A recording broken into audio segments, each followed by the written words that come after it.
Jonathan pushed his brother, saying, "Fuck you. Why are you apologizing for me, motherfucker? He's the one that threw that star at me."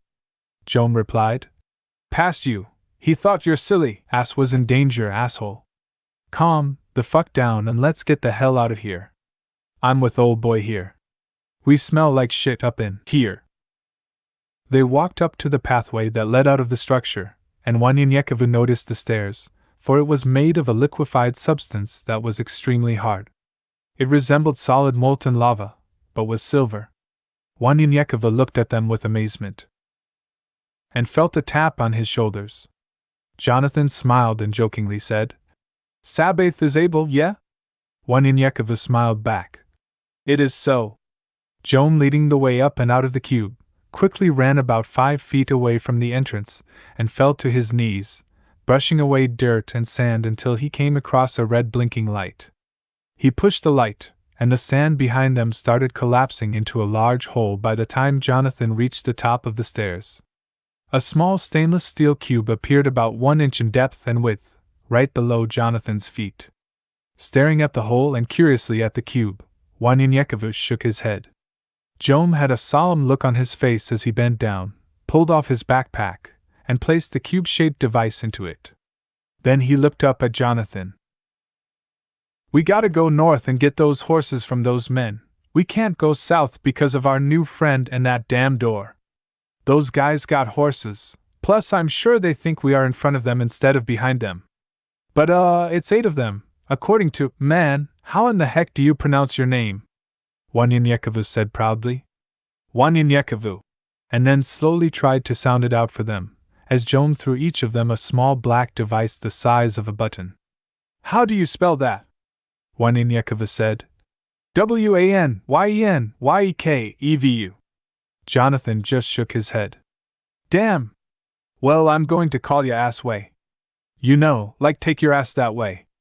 As he pointed, "You got 26 syllables and 26 letters in your damn name. Look, I'ma tell you like this. It's only 3 of us and we," pointing at himself and his brother, "ain't no fighters, we shoot the shit out ya." Pulling out a Z-51 rifle and throwing Jonathan the 630-9 handgun, he continued, "This shit here will stop a motherfucking transport train." Then he throws something toward Wanyanyekevu.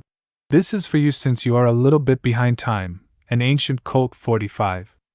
Wanyanyekevu shook his head in refusal. "No, I have this," pointing to his cane. "No, motherfucker, you better take this shit here." He pointed with the Colt at a cactus, and a loud sound ripped through the air, destroying the cactus. "This motherfucker here is what you need. Ain't no long-ass knife gotta stop a motherfucker that ain't close enough to use it on. Just point and shoot. Just point and shoot." Joan, laughing at Jonathan.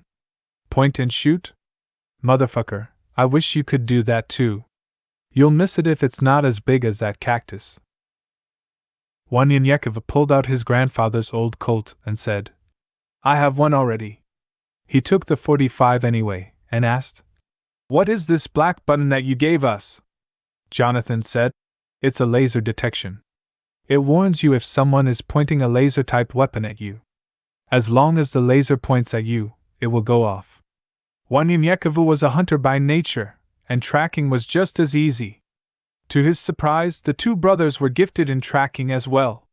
Now 18 years old and the brothers were 22 and 17, and for months, they had traveled for miles headed to Colorado to try to live a somewhat normal life, without shame. They wanted to live somewhere, where no one knew them.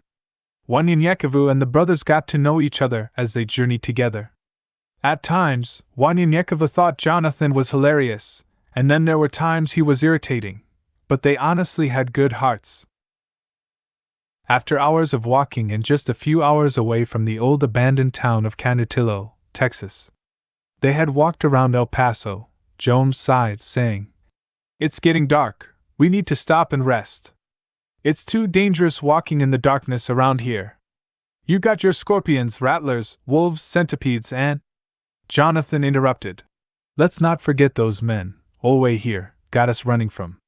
Jonathan, grabbing his cube from his hip pocket as he continued, "But seriously, I thought you'd never say that shit. Y'all act like we were going to get some pussy or something as fast as we were walking, and how long we walked. You got old bloodhound here. Pointing to Waninyekavu. Looking in the sky and shit, your ass looking at the dirt. Hell, I just started looking straight. That was the only damn direction left to look. Waninyekava laughed as Jones started pushing a few buttons, as he placed the cube on the ground.